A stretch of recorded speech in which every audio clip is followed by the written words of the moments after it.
বহুল আলোচিত ২১ August grenade হামলার মামলায় যাবজ্জীবন কারাদণ্ডপ্রাপ্ত তারেক রহমান ও মৃত্যুদণ্ডপ্রাপ্ত সাবেক স্বরাষ্ট্র প্রতিমন্ত্রী লুৎফুজ্জামান বাবর সহ সব আসামিকে খালাস দিয়েছে হাইকোর্ট। বিচারিক আদালতের রায় বাতিল করে রোববার বিচারপতি এ.কে.এম. আসাদুজ্জামান ও বিচারপতি সৈয়দ এনায়েত হোসেনের হাইকোর্ট বেঞ্চ এ রায় ঘোষণা করেন। এর আগে গত ২১ নভেম্বর এই মামলার ডেথ রেফারেন্স এবং বিচারিক আদালতের রায়ের বিরুদ্ধে আসামিদের করা আপিল শুনানি শেষ হয়।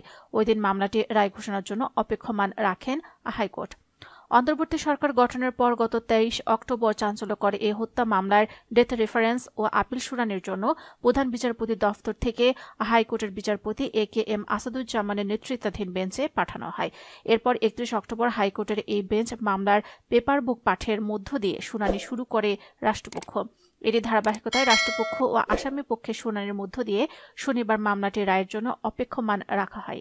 ২০০৪ সালের ২১ আগস্ট তৎকালীন বিরোধী দলীয় নেত্রী শেখ হাসিনার সমাবেশে গ্রেনেড হামলা চালানো হয়। এতে দলটির নেতাকর্মী সহ ২৪ জন নিহত হন। আহত হন শেখ হাসিনা সহ কয়েকশো নেতাকর্মী।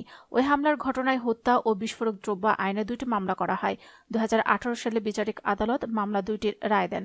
রায়ে সাবেক স্বরাষ্ট্র প্রতিমন্ত্রী লুৎফুজ্জামান বাবর, সাবেক শিক্ষা উপমন্ত্রী আব্দুস সালাম পিন্টু সহ ১৯ জনের মৃত্যুদণ্ড দেওয়া হয়। এছাড়া বিএনপির ভারপ্রাপ্ত চেয়ারম্যান তারেক রহমান সহ ১৯ জনের যাবজ্জীবন এবং ১১ জনের বিভিন্ন মেয়াদে কারাদণ্ড ও অর্থদণ্ডের আদেশ দেন বিচারিক আদালত। মৃত্যুদণ্ড অনুমোদনের জন্য ২০১৮ সালে একটি হাইকোর্টে ডেথ রেফারেন্স মামলা হিসেবে নথিভুক্ত হয়। অন্যদিকে কারাগারে থাকা দণ্ডিত ব্যক্তিরা কারা কর্তৃপক্ষের মাধ্যমে ২ মামলায় আলাদা জেল আপিল ও নিয়মিত আপিল করেন। হত্যা মামলায় রাষ্ট্রপক্ষ ২০২২ সালের ৪ ডিসেম্বর একটি দ্বৈত বেঞ্চের শুনানি শুরু করেন। তবে সরকার বদলের পর দ্বৈত বেঞ্চের একজন বিচারপতি পরিবর্তন হলে আপিল শুনানির বেঞ্চ পুনর্গঠন হয়।